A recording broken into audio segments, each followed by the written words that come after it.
Good morning, students. I welcome you all to class plus one. Today we are going to learn a new subject named accountancy. Friends, this is very interesting subject of class plus one commerce, and you are going to learn very new things in that subject. First of all, before going to first chapter, meaning and objective of accounting, I want to tell you about why there is accounting or what do you mean by accounting. So basically two questions needs to be addressed first. What is accounting and why we do accounting. आप सबको accounts क्यों पढ़ाया जा रहा है, आप accounts होता क्या है, अकाउंटिंग क्या है, अकाउंटिंग की नीड क्यों है. तो मैं आपको एक छोटे से एग्जांपल से स्टार्ट करता हूँ. देखो, हमारे घर पर डेली न्यूज़पेपर आता है, हमारे घर पर डेली मिल्क आता है और हम उसका क्या करते हैं, रिकॉर्ड रखते हैं कि किस दिन मिल्क कितना आया, क्या आज न्यूज़पेपर आया या नहीं आया. और eight the end of the month हम क्या करते हैं, उसी के अकॉर्डिंग जो हमने रिकॉर्ड करा होता है उसके अकॉर्डिंग हम पेमेंट करते हैं. तो accounting is basically counting of money. तो अकाउंटिंग भी क्या है, रिकॉर्डिंग है. अकाउंटिंग में भी हम क्या कर रहे हैं, रिकॉर्डिंग ही कर रहे हैं. जैसे हम घर पर रिकॉर्डिंग करते हैं ऐसे ही हम फाइनेंशियल रिकॉर्डिंग करते हैं, फाइनेंशियल अकाउंटिंग करते हैं. किसकी, बिजनेस की. तो आप घर से देखो कि जब आप घर पर करियाना लेकर आते हो या घर पर आपको पैसे मिलते हैं तो देन आप उसको काउंट करते हो कि मुझे 10,000 रुपीज मिले, मैंने ये कहाँ कहाँ स्पेंड करे, और फिर आप उन दोनों के बैलेंस को मैच कर लेते हो. तो सिमिलर सेंस में बिजनेसमैन भी क्या करना चाहता है, अकाउंटिंग करना चाहता है. बिजनेसमैन के माइंड में भी क्वेश्चंस चलते हैं जो उसको एड्रेस करने होते हैं. आप सबने 10th क्लास के पेपर दिए, तो अभी आप सभी क्या जानना चाहते हो, आप अपना रिजल्ट जानना चाहते हो. आपने पूरा साल 10th में मेहनत करी, eight the end of the year आप क्या जानना चाहते हो, रिजल्ट. सिमिलर सेंस में एक बिजनेसमैन जो है वो पूरा साल मेहनत करता है और एट द एंड वो ये जानना चाहता है कि मेरी मेहनत का फल क्या है, कि मुझे ये सारा काम कर कर क्या प्रॉफिट हुआ या लॉस हुआ, मुझे लाभ हुआ या हानि हुई. तो आपने पहला ऑब्जेक्टिव देखा कि हमें कैलकुलेट करना होता है प्रॉफिट और loss eight the end of year.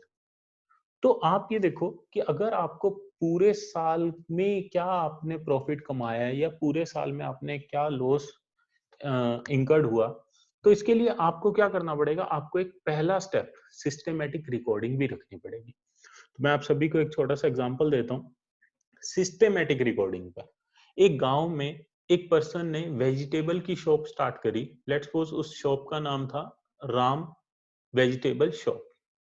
तो राम की वेजिटेबल शॉप पर जब शाम उनसे आलू खरीदने आया तो राम ने क्या करा, राम ने आलू तोलकर दे दिए और शाम ने कहा कि मेरे पास तो अभी पैसे नहीं है, आप ना ऐसे करो नोट डाउन कर लो.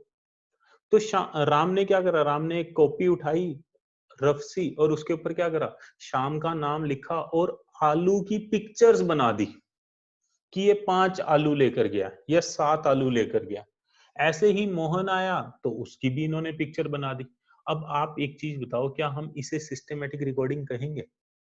अगर सिस्टमेटिक रिकॉर्डिंग का मीनिंग क्या था कि उसे ये लिखना चाहिए था कि कितने किलो वो आलू लेकर गया है प्लस उनका रेट क्या है, कितने रुपए के लेकर गया. तो मिस जो भी रिकॉर्डिंग होगी वो कैसे रिकॉर्डिंग होगी, वो रिकॉर्डिंग आपकी मनी फॉर्म में होगी. और रिकॉर्ड करना इतना इंपॉर्टेंट है, आप सोच नहीं सकते कि आपकी जो मेमोरी है वो बहुत शॉर्ट टर्म मेमोरी. आपने 2 दिन पहले क्या खाना खाया था आप उसे नहीं याद रखते. और आप खुद सोचो, ईयर के बिगिनिंग पर कुछ हुआ और क्या आपको ईयर के एंड पर कुछ याद रहता है, नहीं रहता. तो हमें रिकॉर्डिंग करना बहुत ज्यादा जरूरी है. यहाँ पर जो मैं आपको अकाउंटिंग सिखाऊंगा वो मैं बिजनेस पॉइंट ऑफ व्यू से सिखाऊंगा. आप सभी क्या कहलाए जाओगे, बिजनेसमैन के, बिजनेस के अकाउंटेंट, नॉट बिजनेसमैन. मींस आपने बिजनेसमैन की ट्रांजैक्शन रिकॉर्ड नहीं करनी, बिजनेस की ट्रांजैक्शन रिकॉर्ड करनी. You are an accountant of business. और आपसे बिजनेस क्या डिमांड कर रहा है, बिजनेस कह रहा है कि मुझे एट द ईयर एंड बताओ कि पूरा एक साल में जो हमने अर्न करा, जो हमने प्रॉफिट अर्न करा वो टोटल प्रॉफिट कितना है. तो आपने बिजनेस को क्या कहा कि इसके लिए तो पहले हमें रिकॉर्डिंग करनी पड़ेगी. तो उन्होंने कहा रिकॉर्डिंग करनी पड़ेगी। किस बात की रिकॉर्डिंग करोगे? Recording of financial transaction only. क्यों? आप रिकॉर्डिंग करना चाहोगे मनी में, और जो चीज मनी में कन्वर्ट हो सकती है आप उसी की रिकॉर्डिंग करोगे। अब मैंने इसी के लिए ही आपको पहला ऑब्जेक्टिव करवा दिया, और इसी से ही आपको एक माइंड में डाला कि अगर आप पूरे साल का प्रॉफिट और लॉस जानना चाहते हो तो आपको हर दिन की रिकॉर्डिंग करनी पड़ेगी। ऐसे ही अगर एक स्टूडेंट का अगर हम पूरे साल रिकॉर्ड करते हैं कि उसकी कितनी अटेंडेंस है, उसके बाद ही तो हम एट द एंड बता सकते हैं कि वो स्टूडेंट स्कूल में क्लास में रेगुलर रहा था या नहीं रहा था। तो आपने देखा you are an accountant of business not of businessman. तो आपने सबसे पहला काम ही क्या करना है? आपने सबसे पहला काम करना है identification of financial transaction and events. Financial transactions and events. तो आपने फाइनेंशियल ट्रांजेक्शन देखनी है और इवेंट्स, घटनाएं देखनी है जो बिजनेस में हो रही हैं, और आपने उनको रिकॉर्ड करना है। अब मैं आपको थोड़ा सा बताता हूँ आइडेंटिफिकेशन के ऊपर। लेट्स सपोज जो हमारे बिजनेसमैन हैं जिनका वो बिजनेस है, जैसे राम की वेजिटेबल शॉप थी, तो राम ने क्या करा? राम ने अपने बच्चों की स्कूल की फीस पे करी और राम ने गुड्स खरीदे। तो आप मुझे बता सकते हो कि इसमें से बिजनेस ट्रांजेक्शन कौन सी है और पर्सनल ट्रांजेक्शन कौन सी है? तो आपने देखा कि जो राम ने गुड्स खरीदे वो आपकी बिजनेस ट्रांजेक्शन है, वो बिजनेस के अकॉर्डिंग रिकॉर्ड होनी चाहिए, लेकिन उसने अपने पर्सनल एक्सपेंसेस करे। मीन्स क्या वो बिजनेस का एक्सपेंस माना जाएगा? उसने अपने बच्चों की फीस पे करी, क्या वो बिजनेस का एक्सपेंस माना जाएगा? क्या बिजनेस को रिकॉर्ड करना चाहिए? नहीं। लेकिन यहाँ पर एक ट्विस्ट है, अगर उसने बिजनेस में से ही पैसे निकाल कर पेमेंट करी होगी तो हम रिकॉर्ड करेंगे कि जो बिजनेसमैन है उसने बिजनेस से गुड्स लिए हैं। तो यहीं पर आपको एक लाइन ऑफ डिमार्केशन क्लियर हो रही होगी कि जो बिजनेसमैन है और जो बिजनेस है, they are two different persons in the eyes of accountant and accounting. ये दो डिफरेंट पर्सन है। तो फर्स्ट एंड फॉरमोस्ट आप अपनी financial transactions and events, transaction होता है लेन देन, इवेंट्स होती हैं घटनाएं, जो भी जो फाइनेंशियल है, जो मनी रूप में कन्वर्ट हो सकते हैं, उनको आपने क्या करना है? आइडेंटिफाई। अब आइडेंटिफाई कर लिया तो उसके बाद क्या करेंगे? उसके बाद हम उसे मेजर करेंगे। मेजर किस में करना है? इन टर्म्स ऑफ मनी। तो लेट्स सपोज हमने ना एक अपने बिजनेस के लिए एक जनरेटर परचेज करा। तो जब वो जनरेटर आएगा, वो 1 लाख रुपीज का जनरेटर है, हमने उसके ऊपर इंस्टॉलेशन चार्जेस दिए 10,000। तो आप बता सकते हो आपकी जनरेटर की कॉस्ट कितनी पड़ी? 1,10,000। तो आप उसको मेजर कर रहे हो किस में? इन terms of money, for the purpose of recording. अब आपने ये जो रिकॉर्ड करना है, तो ये रिकॉर्ड किस में करना होता है? ये रिकॉर्ड करना होता है इन बुक्स ऑफ ओरिजिनल एंट्री, और उस किताब का नाम रखा गया जर्नल। आप कभी भी आप नियर बाय अपने करियाना स्टोर पर जाते हो तो सबसे पहले वो आपकी रिकॉर्डिंग कहाँ करता है? वो जर्नल में रिकॉर्ड करता है। वो आपके नाम पर या आपके फादर के नेम पर या आपके हाउस नंबर पर वो रिकॉर्डिंग करता है कि आप इतने इतने गुड्स इस डेट को लेकर गए। तो इमीडिएट जो रिकॉर्ड होता है, जो फर्स्ट टाइम रिकॉर्ड होता है, वो होता है आपका जर्नल के अंदर। अब जैसे आपने गुड्स परचेज करे तो भी जनरल में रिकॉर्ड कर दिया, आपने गुड्स सोल्ड करे वो भी रिकॉर्ड कर दिए, आपने एक्सपेंसेस पेड करे वो भी रिकॉर्ड कर दिया, आपने मिसलेनियस इनकम अर्न करी वो भी रिकॉर्ड कर दिया। तो आपने देखा कि इस बुक में क्या हुआ? सभी ट्रांजेक्शन्स रिकॉर्ड होगी, और सभी एक के बाद एक के बाद एक रिकॉर्ड होगी। अगर मुझे किसी एक ट्रांजेक्शन की कंप्लीट डिटेल चाहिए, जैसे मुझे चाहिए कि जनवरी मंथ में मैंने टोटल परचेज कितनी करी, फरवरी मंथ में मैंने टोटल सेल कितनी करी, तो मैं अगर जनरल बुक में ढूंढने जाऊं तो मुझे तो हर पेज पर चेक करना पड़ेगा कि परचेज की ट्रांजैक्शन कौन सी है। उसको आइडेंटिफाई कर कर फिर मैं कहीं और लिखूंगा और फिर जाकर उसका टोटल करूंगा। तो अकाउंटेंट्स ने कहा कि आपने पहले तो सिस्टमेटिक रिकॉर्डिंग करनी है। जब आपकी रिकॉर्डिंग हो जाए तो उसके बाद आप उसको क्लासिफाई भी करो। What is the meaning of classification? Classification means grouping of transaction, grouping of similar transactions. और उसके लिए एक आप सेपरेट बुक ओपन करो, और सेपरेट बुक का नेम है जो मैंने लिखा हुआ है रिकॉर्डिंग के बाद, फोर्थ स्टेप, लेजर। तो लेजर में आपने क्या करना है? आपने परचेज की ट्रांजैक्शन सभी को इकट्ठा लिख देना। आपने रेंट पे करा जनवरी फरवरी मार्च का, उनको सभी को इकट्ठा लिख देना। सेल करी आपने, उन सभी को इकट्ठा लिख देना। तो इकट्ठा लिखने को हम कहते हैं क्लासिफिकेशन। इससे क्या होता है?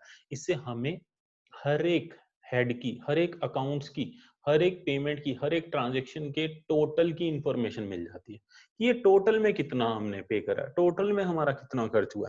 तो ये पर्पस है आपका क्लासिफिकेशन का। थोड़ा सा मैं आपको स्कूल पॉइंट ऑफ व्यू से बता देता हूँ। लेट्स सपोज कि अगर हमारे स्कूल में बेंचेस हैं, टेबल्स हैं, चेयर्स हैं। अगर मैं आपको कहूँ कि आप इन सबको काउंट करो, तो आपको मैंने कहा कि टेबल्स काउंट करो, तो आप क्या करोगे? आप हर एक रूम में जाओगे, वहाँ पर टेबल चेक करोगे। इसकी जगह अगर मैं आपको कहूँ कि ना ये एक फाइनल एक बड़ा रूम है, इसके अंदर सिर्फ टेबल्स ही पड़ी हैं, काउंट कर लो। तो आपको वहाँ जाकर जाने में, काउंटिंग करने में आसानी होगी या नहीं होगी? बहुत आसानी होगी। तो इसलिए आपने 4th स्टेप आपने क्या देखा? It is classification. अब हमने क्लासिफिकेशन भी कर लिया, हमने टोटल इन्फॉर्मेशन भी जान ली कि ये हमारी परचेज है, ये हमारी सेल है। देन इसका फाइनल ऑब्जेक्टिव क्या है? इसका फाइनल ऑब्जेक्टिव समराइजेशन करना।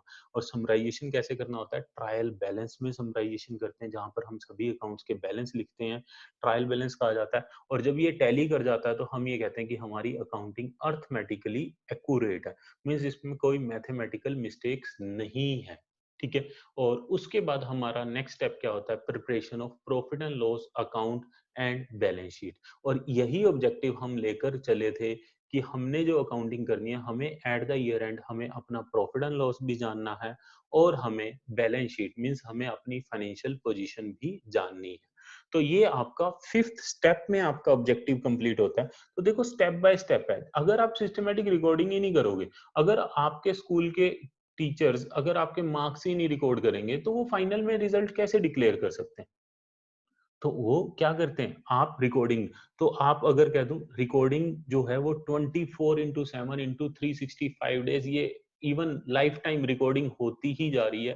रिकॉर्डिंग कॉन्टिन्यूस बेसिस पर है। आप देखो जब आप एटीएम कार्ड से पेमेंट निकलवाते हो, तो एटीएम आपकी ट्रांजेक्शन को इमीडिएटली रिकॉर्ड करता है, बैंक की बुक्स में रिकॉर्ड होता है, और बैंक में आपका बैलेंस डिडक्ट हो जाता है और आपको पेमेंट मिल जाती है। तो ये सभी क्या हो रही है? रिकॉर्ड रखा जा रहा है। अगर ये सिस्टमेटिक रिकॉर्ड ना रखा जाए, तो कल को क्या होगा? हमको इन्फॉर्मेशन ही नहीं मिल पाएगी। तो रिकॉर्डिंग सबसे इंपॉर्टेंट थिंग है। और रिकॉर्डिंग में आपने देखा कि रिकॉर्डिंग किसका करना है? फाइनेंशियल ट्रांजेक्शन का करना है, तो इसलिए आपको पहले आइडेंटिफाई करनी पड़ेगी फाइनेंशियल ट्रांजेक्शन कौन सी है, पर्सनल कौन सी है, या क्वालिटेटिव ट्रांजेक्शन कौन सी है। मीन्स अगर दो सेल्स मैनेजर और परचेज मैनेजर में झगड़ा हो गया, तो क्या हम उसे रिकॉर्ड करेंगे? नहीं। इवन हमारे वर्कर्स जो हैं वो हार्ड वर्किंग एम्प्लॉइज हैं, मीन्स वो हमारी रियल एसेट्स हैं, लेकिन तब भी हम उन्हें रिकॉर्ड नहीं करते। और रिकॉर्डिंग किस में करनी है? In in terms of money. तो आप रिकॉर्ड करते हो in terms of money, then आप रिकॉर्डिंग करने के बाद क्या करते हो? क्लासिफिकेशन। क्लासिफिकेशन कहाँ करा जाता है? लेजर में। अब मैं यहाँ पर आपके मन में काफी क्वेश्चंस चल रहे होंगे, तो मैं उनको सिंपल आपको बताऊं। हम स्टेप बाय स्टेप हर एक चीज डिटेल में रीड करेंगे। इन्हीं सभी स्टेप्स पर आपके कंप्लीट कंप्लीट चैप्टर्स आएंगे, जिसमें हमने इनको सभी को डिटेल में पढ़ना। तो अभी तो बेसिक ओवरव्यू ले रहे हैं कि आपको अकाउंटिंग सब्जेक्ट क्यों सिखाया जा रहा है, क्योंकि आने वाले टाइम में आप क्या बनने वाले हो? अकाउंटेंट बनने वाले हो, या आने वाले टाइम में आप बिजनेस को मैनेज करने वाले हो। तो बिजनेस को मैनेज करने के लिए अकाउंटिंग का होना बहुत जरूरी है। अब खाली अगर हमने समराइजेशन कर दिया, हमने अपने ऑब्जेक्टिव्स भी असर्टेन कर लिए, कि हमें प्रॉफिट और लॉस भी पता चल गया, हमें अपनी पोजीशन भी पता चल गई।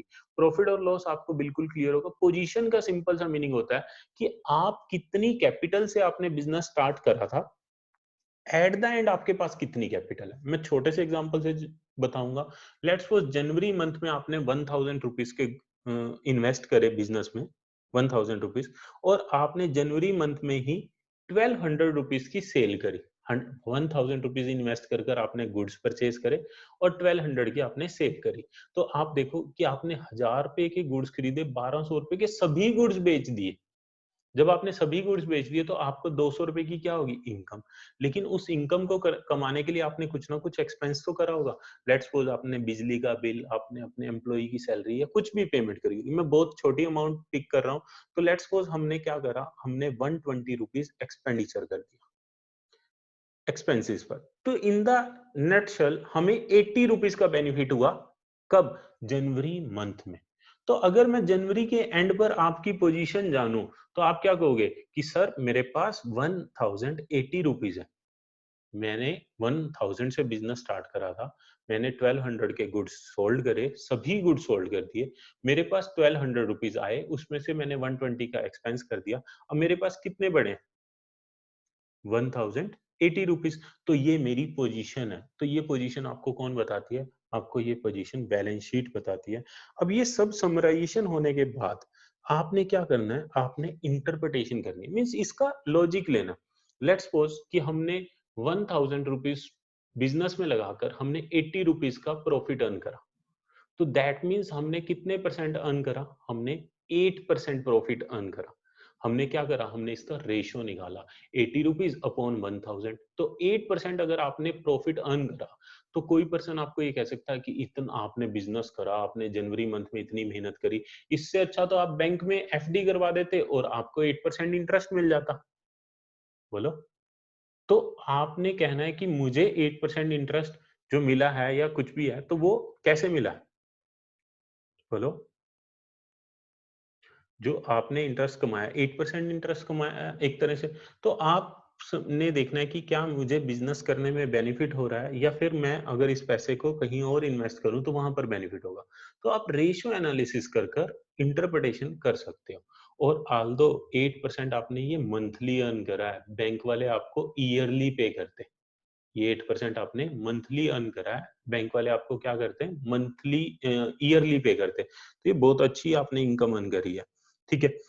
तो देन आया इंटरप्रिटेशन ऑफ रिजल्ट, मींस ये सब कुछ करने के बाद आप इससे डिसीजन मेकिंग लेते हो कि हम क्या बिजनेस सही ढंग से कर रहे हैं, क्या हम सही प्रॉफिट कमा रहे हैं, क्या हमारी कॉस्ट ऑफ प्रोडक्शन सही आ रही है। ठीक है।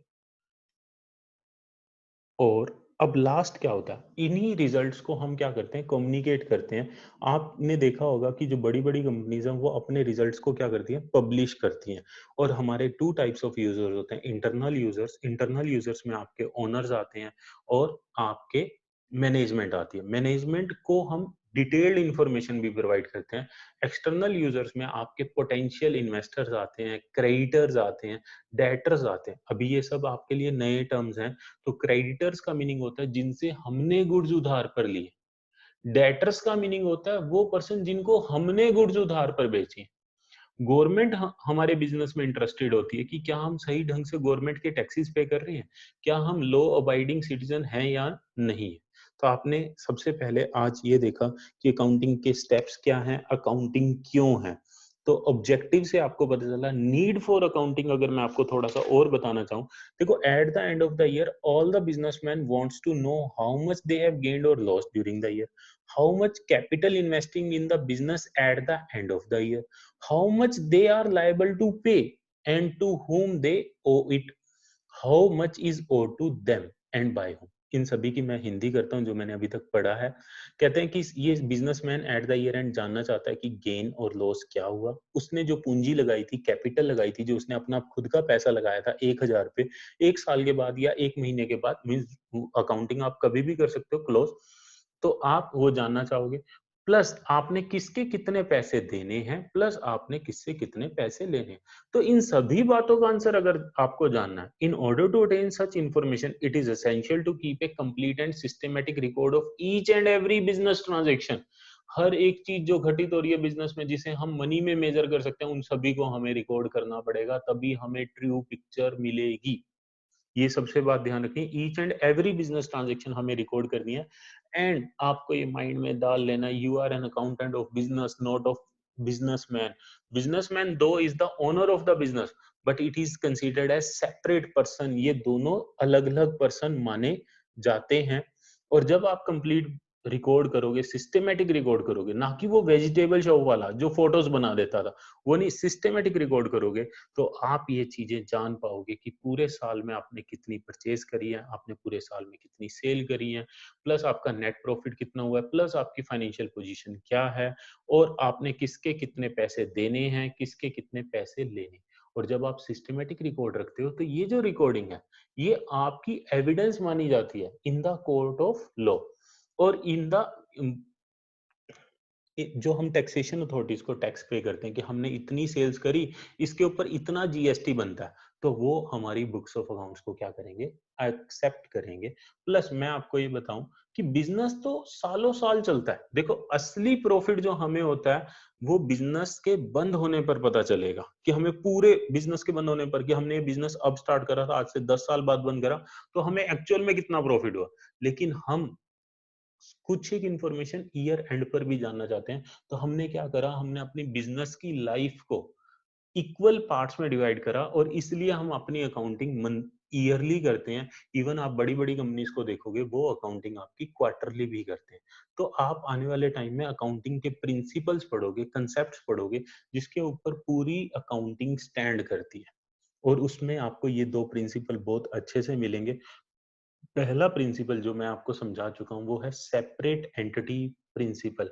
Means business is considered as separate entity from its owners. Owners are different person and business is different person. तो अब मैं आपको अकाउंटिंग की डेफिनेशन पर लेकर जाता हूँ और जैसे ही आप डेफिनेशन रीड करोगे आपको सब कुछ क्लियर होगा। इन्होंने कहा accounting accounting is an art of recording, classifying and summarising in a significant manner. पहली बात उन्होंने कहा ये एक कला है रिकॉर्ड करने की। आप रिकॉर्ड कितनी भी डिटेल इंफॉर्मेशन रिकॉर्डिंग कर सकते हो और यही मैं आपको सिखाऊंगा। अब रिकॉर्ड तो आपने कर लिया, तो जब आप रिकॉर्ड करते हो तो आप डेली बेसिस पर क्रोनोलॉजिकल ऑर्डर में डेट वाइज आप क्या करते हो, रिकॉर्ड करते चले जाते हो। और जब आप करते चले जाते हो, आपने पहले परचेज करी सुबह 11 बजे, फिर 12 बजे सेल करी, फिर 1 बजे सेल करी, फिर 2 बजे परचेज करी, 3 बजे परचेज, आप साथ साथ रिकॉर्ड करते चले गए। अब यहाँ पर आपको कंप्लीट रिकॉर्डिंग नहीं पता, तो इसलिए आपने क्या करा, इसको क्लासिफाई करा और क्लासिफिकेशन के लिए आपने एक सेपरेट बुक रखी लेजर। और उसके बाद आपने जब इसमें लेजर में रिकॉर्ड करा तो देन आपने लेजर में से इंफॉर्मेशन निकाल कर क्या करा, आपने समराइजेशन करा। और आज अगर आपको मैं बताऊं, आज हम कंप्यूटराइज्ड अकाउंटिंग करते हैं टैली के ऊपर या अदर सॉफ्टवेयर्स के ऊपर, तो हमें सिर्फ रिकॉर्डिंग ही करनी होती है, बाकी जो फाइनल आउटपुट होता है वो हमें कंप्यूटर ऑटोमेटिकली अपने आप ही निकाल कर दे देता है। लेकिन हमें बैकग्राउंड पता होना चाहिए कि हमारी अकाउंटिंग कैसे हो रही है। तो अकाउंटिंग के स्टेप्स क्या हैं, सबसे पहले आपने आइडेंटिफिकेशन करना है फाइनेंशियल ट्रांजेक्शन को, देन आपने मेजर करना है, देन रिकॉर्ड करना है, और रिकॉर्डिंग के बाद क्लासिफिकेशन, देन समराइजेशन। समराइजेशन में आपका trial balance and profit and loss account बनेगा, बैलेंस शीट बनेगी। और इन ए सिग्निफिकेंट मैनर मींस जो सिग्निफिकेंट मैनर में आपने उसको करना, मींस जो छोटी छोटी चीजें हैं उनको आपने मर्ज कर देना, जो मिसलेनियस आइटम्स है उनको मर्ज कर देना।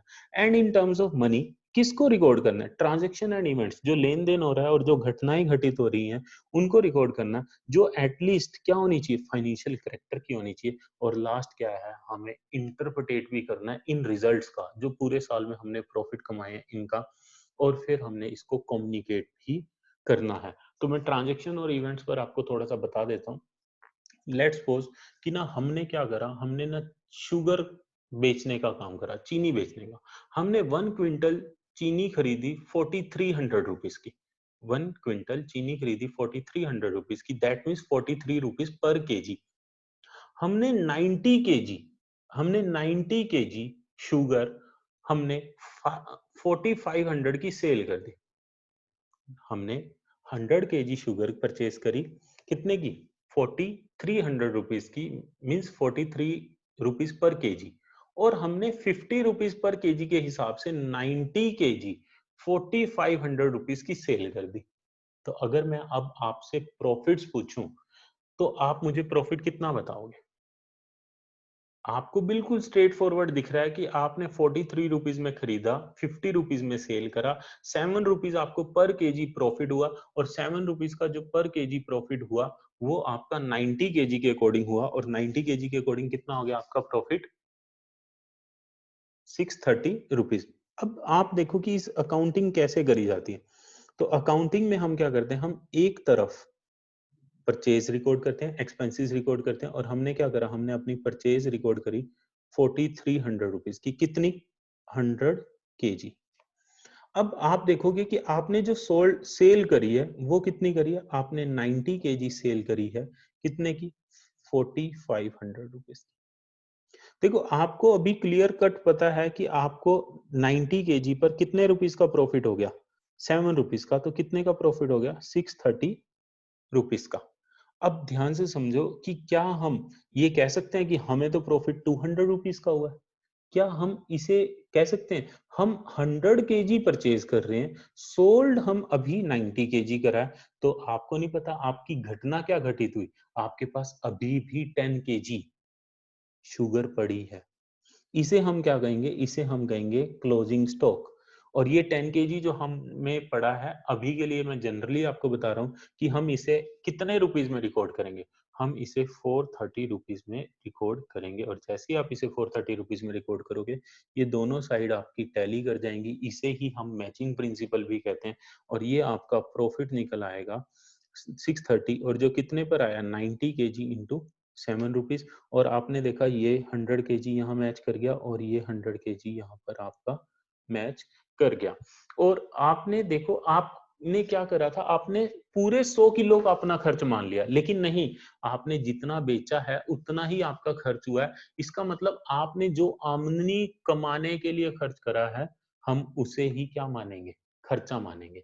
तो आपने खर्चा 100 किलो पर रिकॉर्ड कर दिया था, उसको ठीक करने के लिए हमने दूसरी तरफ क्या करा, 10 केजी की कॉस्ट लिख दी और हमने इस तरह से प्रॉफिट निकाल दिया। ये सभी हमने डिटेल में सीखना है, ये तो जस्ट मैं आपको एक ट्रेलर दिखा रहा हूँ, या एक ट्रेलर भी नहीं, एक सिंपल सा पॉइंट है जो मैंने आपके माइंड में डाला कि इवेंट किसे कहते हैं। इवेंट कहते हैं जो एंड रिजल्ट्स होते हैं।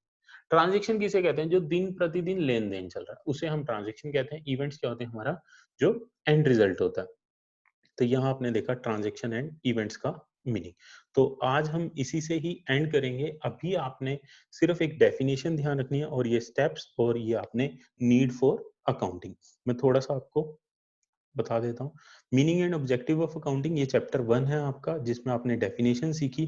डेफिनेशंस में आपने स्टेप्स भी लर्न करे और स्टेप्स में मैंने उनको फर्दर भी एक्सप्लेन करने की कोशिश करी। ये स्टेप्स आप सभी नोट डाउन करोगे और आपको मैंने अभी तक सिर्फ 3 ही ऑब्जेक्टिव्स लिखवाए। Objectives to keep systematic record, to calculate profit और लॉस और टू असर्टेन फाइनेंशियल पोजीशन और why accounting and need for accounting. देखो जो अकाउंटिंग है ना, it is an recording, classifying and summarising of money matters.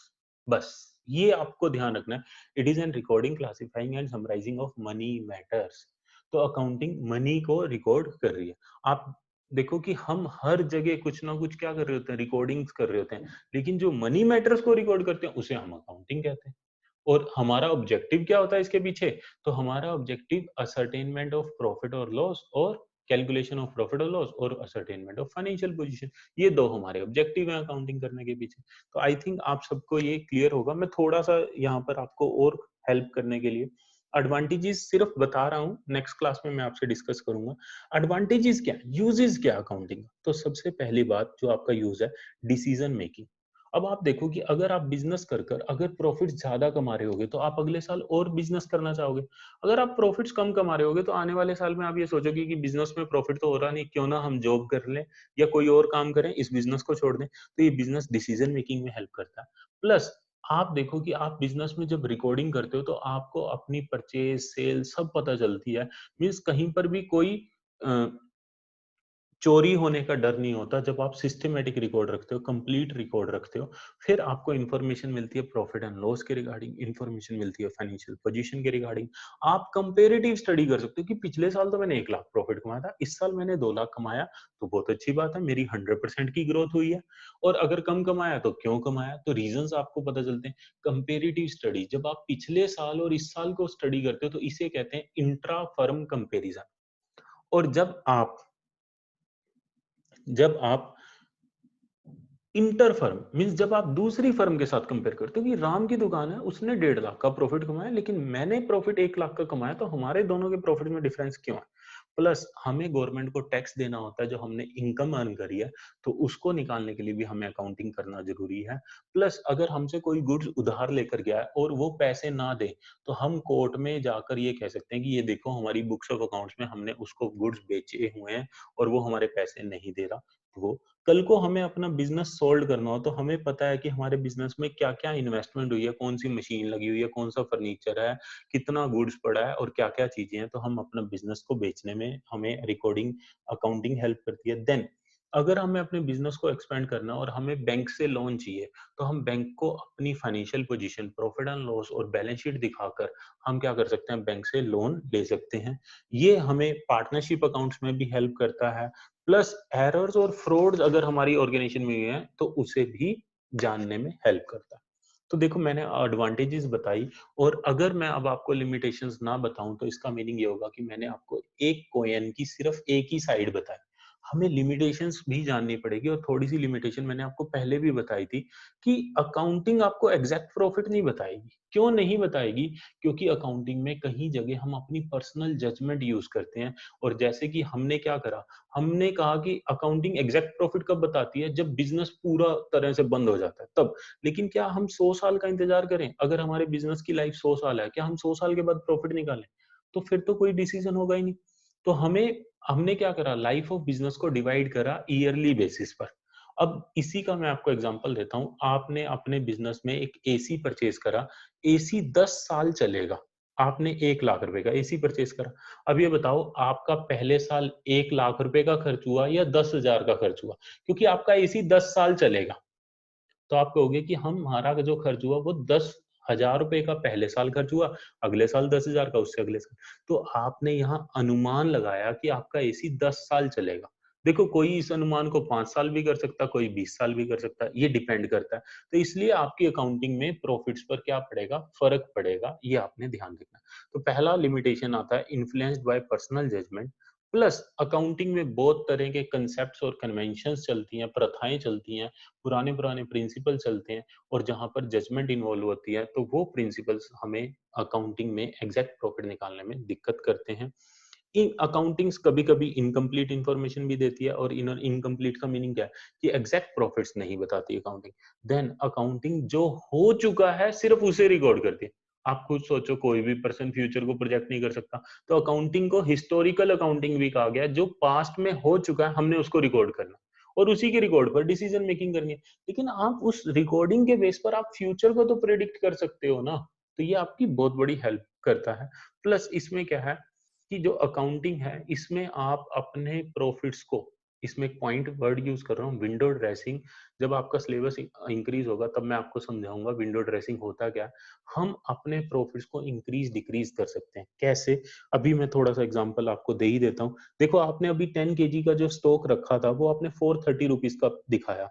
लेकिन आप सबके माइंड में ये भी तो होगा कि सर ये स्टॉक तो 500 रुपीज का सेल हो सकता था। तो आपने 500 रुपीज का क्यों नहीं दिखाया? आपको मैं एक डायग्राम बनाकर दिखाता हूँ। आप देखो कि आपके पास ईयर एंड पर 10 केजी का गुड्स पड़ा है। आपने 430 का परचेज करा था। आप इसे बेच सकते हो, लेकिन बेचोगे तो अगले साल ना, कितने का? 500 रुपए का। तो आपको 10 केजी पर 70 रुपीज का प्रॉफिट कब होगा? Next year.